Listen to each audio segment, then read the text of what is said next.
Boa noite, amigos telespectadores do canal 14 da nossa TV Araucária. Estamos iniciando mais um programa da nossa série para levar ao amigo telespectador o que se passa na nossa querida Guarapuava, os acontecimentos e todos os segmentos que fazem a nossa comuna, não é?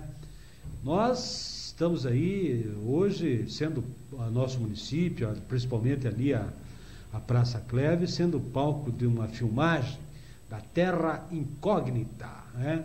É um curta-metragem de 15 minutos abordando o tema sobre a terceira idade, né?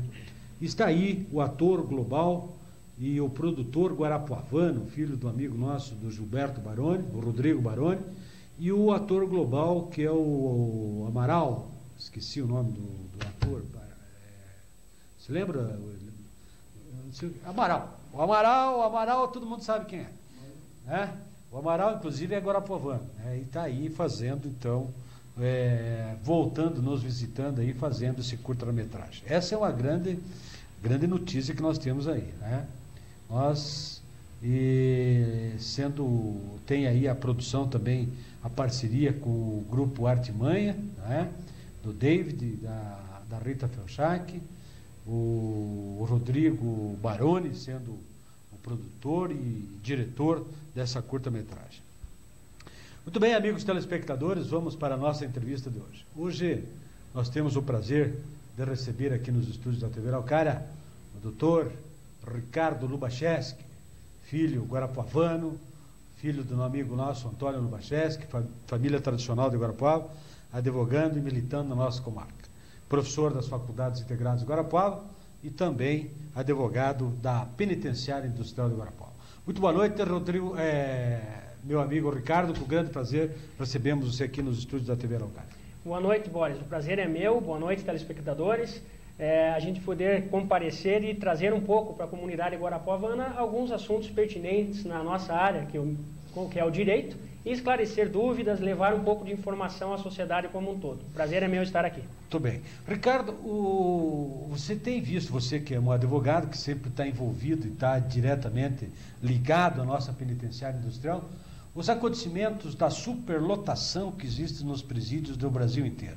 Nós vimos recentemente, inclusive lá no Rio de Janeiro, a Casa de Custódia, lá no bairro do Benfica, um palco ontem de 130, parece-me, presos, fugiram, mortos, enfim, uma balbúrdia que está o sistema penitenciário nacional. Como é que você vê essa situação? Adianta construir, até quando nós vamos construindo novas unidades penitenciárias desse Brasil para atender essa demanda? Veja bem, Boris, o problema, como você bem falou, é sério. Isso é um problema que assola o Brasil. A nossa população carcerária é muito grande, a lei é branda, o judiciário faz o que pode, mas as pessoas são presas e em pouco tempo elas retornam ao convívio social.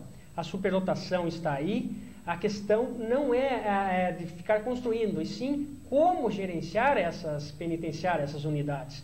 Reduzir o número, fazer unidades menores, que tenham um gerenciamento que funcione para e passo com a iniciativa privada também, para que se possa ter êxito e buscar a recuperação daquele que em pouco tempo retornará ao convívio social, né? Como exemplo, acontece em Guarapuava, aí a nossa PIG, que desde 99, da sua inauguração, vem funcionando e vem funcionando bem, né? Por essa parceria e essa filosofia de dar trabalho ao interno, ao preso, né? Para tentar a sua ressocialização.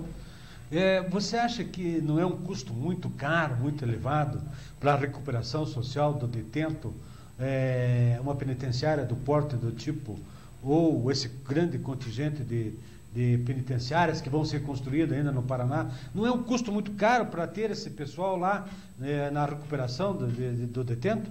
Veja bem, Boris, a questão de custo ela existe, mas vamos dizer, um mal necessário. Veja bem, aquele que comete delitos e que infringe a lei e que é punido pela justiça, certo, ele tem que ser tratado. Isso nós não vamos escapar. Então, só que não adianta você gastar numa penitenciária, colocar o cidadão lá, deixar preso 2, 3, 10 anos e ele retornar pior para a sociedade.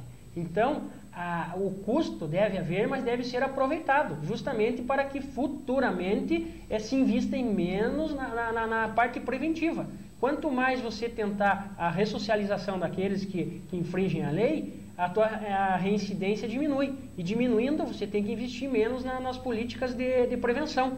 Então, é um mal necessário e tem que ser bem usado esse dinheiro na forma de administrar, de realmente dar o tratamento penal a quem comete os delitos. Eu tomei conhecimento esses dias através da Gazeta, o Paraná vai construir mais 10 penitenciárias. Veja, meu amigo telespectador, 10 penitenciárias. Eu acho que é um investimento vultuoso, certo? Eu acho que a demanda tá falido o sistema penitenciário, mas eu acho que o enfoque deveria ser gasto mais na educação, Ricardo. Você é professor da faculdade, sabe como é que é isso? Porque nós temos um velho ditado que diz assim: vamos investir na criança agora para que não possamos prendê-la no futuro, coisa parecida assim. Com certeza, Boris. Bem levantada essa sua questão.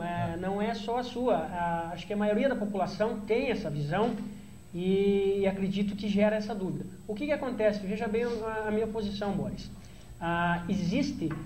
São dois problemas diferentes. O problema do trabalhador da educação e o problema do detento. Então, não é deixando de construir as penitenciárias que você vai resolver o problema da educação ou o do trabalhador. O fato é que nós temos que exigir da nossa política de governo, que arrecada muito bem com a carga de impostos no nosso país, que é uma das maiores do mundo. Maior do mundo. E exigir o quê? Que se ataque o lado do trabalhador, que se dê um salário mínimo maior possível, que se dê condições para essa família desse trabalhador prosperar, educando suas crianças, para que se afastem da miséria e, consequentemente, da criminalidade.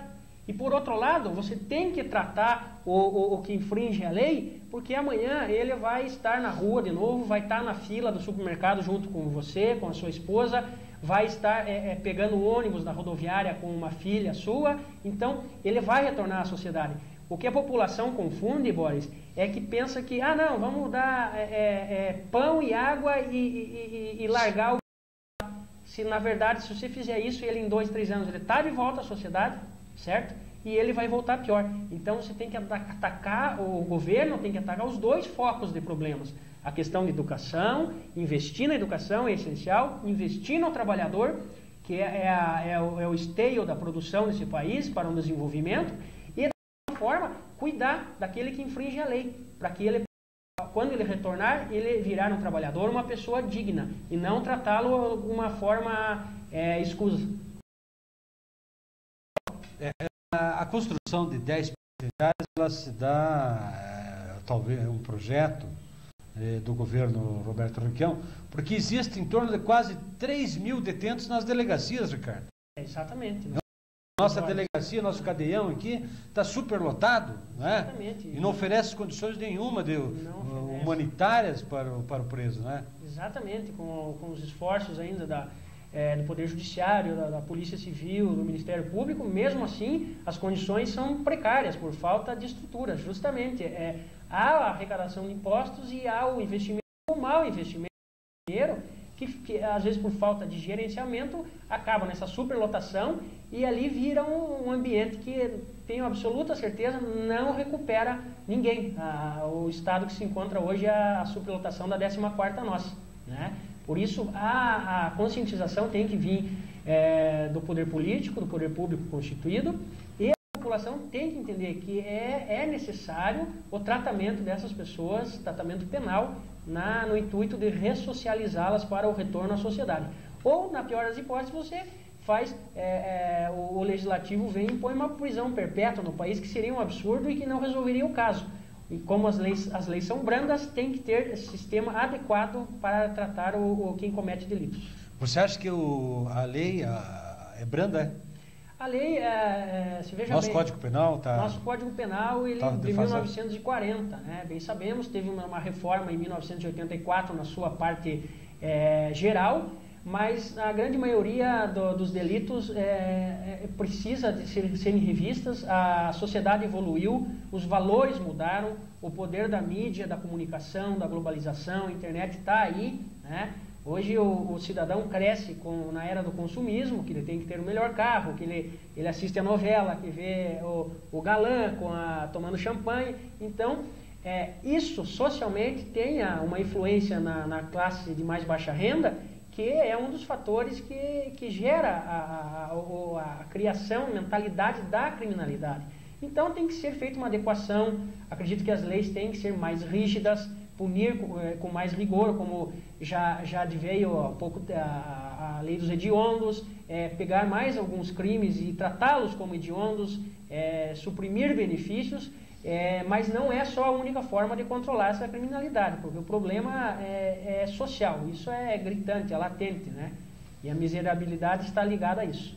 Você acha então que a televisão tem influência nesse tipo de criminalidade, que a pessoa influenciada por não poder galgar um emprego justo, alguma coisa que não pode conseguir uma coisa que o galã está lá esnobando na novela ou coisa parecida, ele diz, não, eu vou assaltar, vou roubar, vou para a criminalidade. Veja bem, não tem influência? Eu acho que tem influência, não é um fator decisivo, claro, né? Nós estamos falando Não, mas isso aí pesa, né? Eu acho que pesa, porque aquela criancinha que está lá na favela, a casa mal e mal tem um cômodo, mas tem uma TV ligada lá, isso vocês podem constatar. E nessa TV está dizendo lá, compre sua Caloi, né? Compre o melhor tênis, compra, né? E isso com certeza para a criança que está crescendo naquela miséria, naquela situação... Aquele estado, né?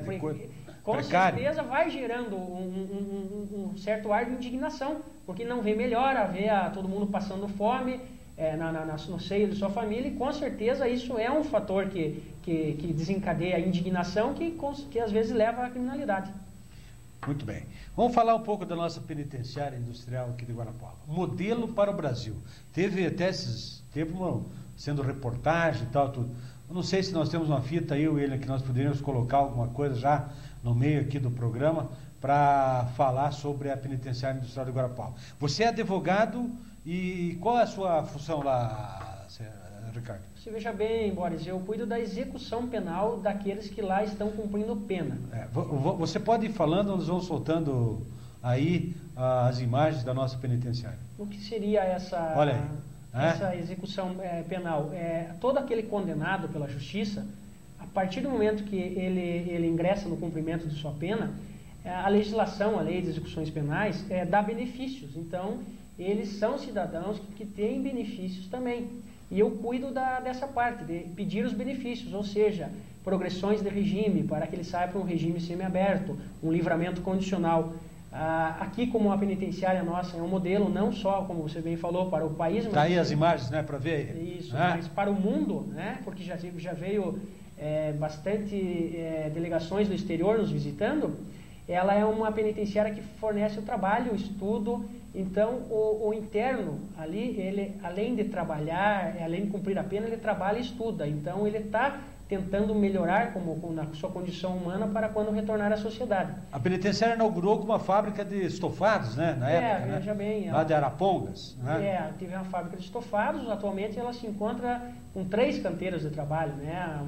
Uma indústria de calçados para o setor profissional, a estilo Palitos, que beneficia palitos em geral, né? Certo, Parque Bom, né?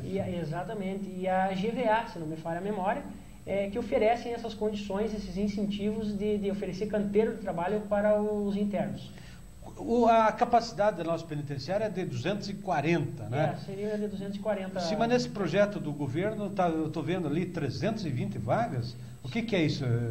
Vai ampliar a nossa penitenciária? Você veja bem, Boris. Aqui, essa de 240 é para cumprimento em regime fechado. Com grande louvor da nossa administração e da meritíssima juíza da 7ª VEP, a doutora Cristine, ela conseguiu, com o governador do estado, Roberto Requião, né, um protocolar, uma intenção de fazer o regime semiaberto. Seria uma unidade construída ao lado, ou seja, naquelas questões de progressão de regime, ele está no regime fechado, cumpre certo lapso temporal da pena, ele tem direito a ir ao regime semiaberto, que hoje atualmente só seria na colônia penal agrícola em Curitiba. Aqui não, aqui ele vai cumprir aqui mesmo em Guarapuava, vai passar para essa construção prevista para os próximos 2 anos. Então, o que facilitaria, uma vez que mas está aprovado já essa verba? Veja bem, parece, se não me falha a memória, a prefeitura já deve estar, porque terreno, né? 320 vagas aumentou. Já tem a previsão. Já 180? Mas será numa 320, outra do lado, né? Então seriam mais as 240. Mais 320 vagas, então? Sem dúvida, mais 320 para a filosofia do regime semiaberto. Certo. Então foi um grande trabalho do pessoal, inclusive da doutora Cristine. E a prefeitura parece que até já doou o terreno para que faça que vai ser dentro dessa filosofia, como funciona em Guarapuava, recuperar. É um problema que nós não podemos esquecer na sociedade, tem que recuperar aquele que transgride a lei, porque fatalmente ele vai voltar estilos palitos aí, ó. Exatamente. Fazenda e palito já. Exatamente.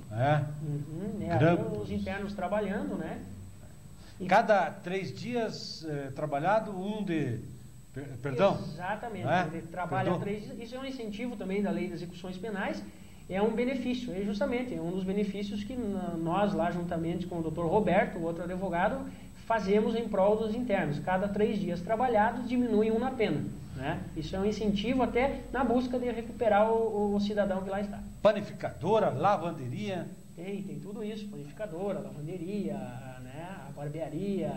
Então, funciona realmente, aqui eu constato, sou até assim, incólume para falar, porque trabalho lá, mas realmente desde 99 aqui, o índice de reincidência é pouquíssimo, baixíssimo, e a gente tem ficado surpreso daqueles que saem e a gente encontra trabalhando e vê que estão recuperados. Sai até com uma profissão de lá, Ricardo?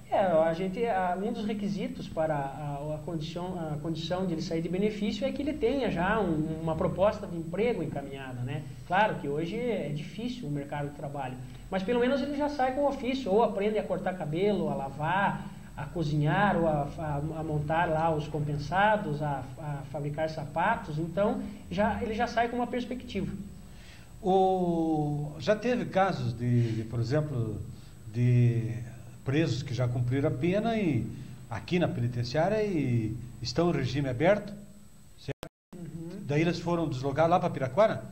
Veja bem, são 2 situações. Os que saíram de livramento condicional, que eles voltam ao retorno para o seio da sociedade, e as progressões de regimes, eles vão primeiro para a colônia penal agrícola, né? E lá da colônia agrícola, cumprindo mais um restante, daí que eles saem em regime aberto, né? Mas a condicional é a mesma coisa. Estou vendo, na prática. Viu? Biblioteca, dentista, escola, tem tudo. Tem todas as condições dignas para o interno se recuperar, estão ali. Né? Então, a administração está terceirizada ainda? A administração está terceirizada, né? Faz parte ainda da Humanitas, uma administração prisional, né? Que ainda desde 99 faz a administração da penitenciária com a supervisão do Estado através do corpo de direção, lá, vice-direção. Né? E do departamento penitenciário. Bom, então é uma notícia que o Ricardo está nos trazendo aí, a possibilidade de nós termos mais uma unidade, né, de recuperação dos detentos, nos regimes semi-abertos, né? Exatamente. Mais para 320 vagas. Porque você veja bem a importância disso, Boris, porque às vezes... Isso, fale da importância disso. A importância do regime semi-aberto aqui, como foi bem batalhado, é que o trabalho que você faz aqui, vamos dizer, do cidadão que está 3, 4 anos aqui preso já, que você tenta recuperar, e daí ele sai do sistema de Guarapuava, do sistema diferenciado, e vai para a colônia penal agrícola ou para outra instituição, você meio que acaba perdendo o trabalho, um pouco do que você fez, desse tratamento penal que você deu para o interno. Né? Agora, o benefício é que aqui eles cumprem um período, e passando para o regime semiaberto, no mesmo sistema, né, que seja nessa mesma filosofia e que funcione, o período que ele fica preso vai ser um período justamente que vai ser dado o incentivo para que ele possa se ressocializar e retornar à sociedade como abandonando a criminalidade. A matéria aqui diz o seguinte: sai penitenciária, entra casa de custódia, certo? E parece-me que tem um modelo americano lá nos Estados Unidos que os caras vão fazer essas cadeias ou essas delegacias também, casa de custódia, prédios pré-moldados ou coisa parecida. A semi-liberdade, a proximidade da família também, esse é um benefício do semiaberto, né? Exatamente. No semiaberto, o interno, ele vai, a cada 30, 60 dias, tem as portarias, onde ele pode ir passar o final de semana com a família, né? Nas festas natalinas, etc. Então, ele tem esse contrato. Justamente é um sistema progressivo. Do fechado, ele vai para o semiaberto e depois para o aberto, né? Então, ele vai se adaptando ao retorno ao convívio em sociedade. Então, isso é importante, até previsto na Lei de Execuções Penais, para que ele se adapte ao meio que ele está vivendo. E se essa adaptação ele tiver a dignidade, né, e as condições de tratamento, com certeza ele vai ser um criminoso a menos quando retornar, né? Essa é a filosofia. Mas tem o Ricardo, você que vive lá, convive lá na administração da penitenciária lá, e vê os processos, você pega os processos. Tem aquele criminoso contumazo, patológico, coisa. Aí é uma questão de tratamento, ou de prisão, de pena de morte, não sei. Como é que você vê essa situação? Não, eu vejo ou aquele que cometeu um homicídio, aconteceu uma desgraça na vida dele lá e cometeu um homicídio, errou e daí tem que pagar, né? Vamos especificamente do homicídio. O que a gente vê, a grande maioria, o que ocorre, como eu falava anteriormente para você. O homicídio, digo 80%, 90% está ligado à bebida alcoólica, né? Ao pouco grau de instrução, né? Condições econômicas baixas, né? O que acontece na nossa região? A maioria dos homicidas que lá estão são da zona rural, que final de semana ou no final do seu labor diário, vão lá no barzinho da vila, lá, tomam a cachaça, uns gole, de repente está jogando truco ou sinuca, ou está num bailão ali, acaba às vezes matando o próprio pai, o próprio amigo. Então, para você ver que essa questão é uma questão social e está ligada a outros fatores, né? Por isso que nem você falou, cometeu um deslize. Então, 90% é isso, né? Dos homicídios. Sim. Então, para você ver que vamos botar pena de morte, prisão perpétua para homicídio, isso não resolveria. Então, você tem que analisar o problema, fazer um estudo do porquê que ele foi delinquir, né? Todo mundo está sujeito, ainda mais dessas pessoas que não tiveram instrução, que são de classe pobre. Então, o que você tem que pegar é tratar esse cidadão, né? Porque ele vai sair para a rua, ele em pouco tempo ele estará no convívio da sociedade. Então, não adianta, eu, na minha opinião, sou contra a pena de morte, né? Esse é um assunto que nós temos que discutir, talvez, abordar com maior... Eu costumo falar... um outro programa. Só para concluindo, queria te dizer, nós não podemos, como cidadãos, você, meu aluno também lá no núcleo das faculdades de Guarapuava, né? Como um operador do direito, certo. E a população também tem que entender que nós não podemos ter a visão, a ratinização que eu chamo. O que seria a ratinização? É aquela visão do Ratinho, da Hebe Camargo, que são os legisladores de plantão nesse país, que só quer, bota numa câmara de gás, mata que resolve, e não é bem por aí.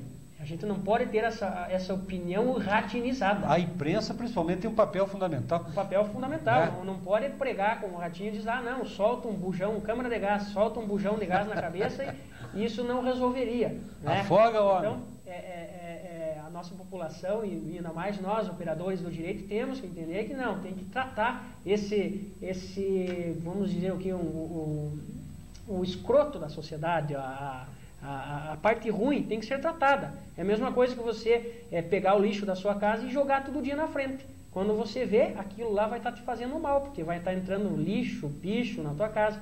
E não, você tem que pegar aquele lixo e encaminhar ele pro lugar certo. Dá um destino certo. Não, você tem da mesma forma com os criminosos, tem que ser dado um tratamento a eles, né? Senão isso se volta contra a própria sociedade. E essas opiniões de Ratinho e Hebe, a população tem que abolir. E ainda mais nós, Boris, os operadores do direito. Eu acho que a Hebe não é querer defender a Hebe tanto, mas ela não entra assim incisivamente nessa questão. Mais o programa do Ratinho, que é aquela loucurada lá. Tanto que chama a ratinização que nós temos que afastar das nossas... Mas da audiência, né? Por isso que... já vamos entrar no outro departamento. É verdade. Meu amigo professor Ricardo, 7.800 vagas vão ser abertas até o final do governo Requião, né? Nos presídios. Vai desafogar um pouco o sistema prisional aqui do Paraná. Vai ter até um presídio, uma penitenciária federal em Catanduvas aí. Parece que está nesse projeto do governo. Um problema sério. No Brasil não tem penitenciária federal. O pessoal não queriam assumir aí a prisão do Beira-Mar. Beira-Mar ficava do Rio para São Paulo e não sei, ninguém queria o Beira-Mar. Não sei se você acompanhou essa situação, porque não tinha uma penitenciária federal. Vai ter aí em Catanduvas. Eu acredito que isso... Outra questão, Ricardo, não querendo intervir, mas já te interrompendo, é o fato da sociedade sempre olhar com o pé atrás essa questão de presídios, penitenciária, cadeião, essas coisas. O que você pode dizer? Nós temos aí o exemplo da nossa penitenciária que podemos tranquilizar a população com relação a isso, né? Sem dúvida. Isso aí, o sistema aqui funciona, diferenciado desses noticiários de Rio de Janeiro, São Paulo, lá onde o sistema... Não teve uma fuga, nada? Aqui nunca teve fuga, né? Onde lá não funciona. Eu acredito, eu atribuo que a população tem justamente esse pensamento, porque ela olha naquela visão que eu lhe falei. Não, mas e o trabalhador que acorda às 4 da manhã, trabalha, ganha um salário e não tem o que comer. Ali os presos têm dentista, tem psicólogo. Então eles olham como se o problema fosse um só, quando não é. Quando existe o problema do trabalhador e o problema do preso, né? Que os dois têm que ser atacados, né? Então, acredito que a população, vendo também o noticiário do Rio de Janeiro, que aqui o lado do Beira-Mar é um absurdo, que a corrupção deve ser muito grande, porque num dia toma o celular dele e no outro dia ele aparece com 4 celulares, né? Então, é uma questão, como eu lhe falava anteriormente, não adianta construir, fazer uma estrutura imensa e se a administração não for séria. E isso emana do poder público, do executivo e etc, né? E o governo federal, já sabendo da sua carência... a corrupção é muito grande. Já sabendo disso, às vezes ele quer se excusar disso. Não vamos construir o presídio federal, porque realmente, a olhos vistos, o governo federal não dá conta de administrar e coibir isso, como está ocorrendo no Rio de Janeiro, São Paulo, etc. Que graças a Deus não ocorre em Guarapuava. É verdade. Nas devidas proporções, logicamente, nós não poderíamos nos comparar com a grande quantidade daquelas favelas lá do Rio de Janeiro. Aquilo é um problema social. É um problema social muito grande. Que gera todos esses problemas. Tanto é que nessa fuga lá, a corrupção está muito latente nesse meio, que parece que foi o carcereiro que liberou os presos. Além do fato da corrupção, tem os grandes monopólios de traficantes, etc., que às vezes eu não preciso nem corromper o funcionário. Às vezes o funcionário tem o seu salário baixo, eles simplesmente fazem na base da ameaça, né? Eles ameaçam, não, se você não colaborar com o pessoal, nós sabemos onde você mora, sabemos que você tem filhos, família. Então, às vezes, até a pressão, a parte psicológica e a ameaça que ocorrem essas situações, né? Muito bem. Doutor Ricardo, nós estamos 30 minutos já de conversa, né? Boa, agradável papo aqui, falando sobre a nossa penitenciária industrial. Não sei se mostraram todas as imagens lá, William, como é que está. E o nosso telespectador, com certeza, para visitar lá, pode visitar a penitenciária? Não, veja bem, Boris, aos meios de comunicação tem que ter um prévio agendamento, né? Tem que ter. Agora, as visitas são para os familiares, né, dos internos, certo. Desde que agendem, passem pelo setor de serviço social lá para fazer um cadastro, para ver o vínculo familiar que tem, passe por uma conversa com o setor de psicologia e para que é feita uma triagem realmente na visita para que se evitem problemas, né? Então é bem rigoroso. E os meios de comunicação sempre, eu vejo lá a direção, a doutora Dilza e o pessoal do DPI estão abertos a mostrar, que acho que é um trabalho que tem que ser enaltecido porque funciona. Nós precisamos agendar aí também uma entrevista com a diretora, doutora, não é o nome dela? Doutora Dilza. Doutora Dilza, para nós vir falar sobre os avanços nesse... com certeza, nosso penitenciário é modelo, né? Foi um avanço aí para o sistema prisional. Ricardo, quero deixar aberto o convite. Você sempre seja bem-vindo aqui nos estúdios da TV Araucária, trazendo notícias como essa aí, de provável aumento de vagas no semiaberto. E também vamos fazer aí, agendar com você, na medida do possível, algumas outras entrevistas, falar sobre outros assuntos de interesse da nossa população. Com certeza, Boris, o prazer é meu. Cumpre ao operador do direito também trazer informações, esclarecimentos à população, né? Principalmente no nosso ramo, e quando tiver o direito em debate, aí, com certeza eu lhe trarei informações compactas e necessárias para a população. O prazer é meu e sempre estarei à disposição. Só o convite, quando houver, estarei de prontidão aqui para esse bate-papo. Obrigado. Nosso primeiro programa, logicamente, foi sobre a PIC, sobre vara de execução penal, né, e na área criminal. Mas tenho certeza que nós, nos próximos programas com o professor Ricardo, nós iremos abordar outros segmentos do direito, né? Direito constitucional, direito consumidor, direito civil, direito de família. Nós estaremos abordando aqui todos os outros segmentos do direito. Amigos telespectadores, muito obrigado pela sua atenção e contamos com a sua presença, sua audiência para um próximo programa, né? Uma nova entrevista e um novo programa. Tenham todos uma boa noite, nosso muito obrigado e até o próximo programa. Obrigado, Ricardo. Obrigado a você, Boris.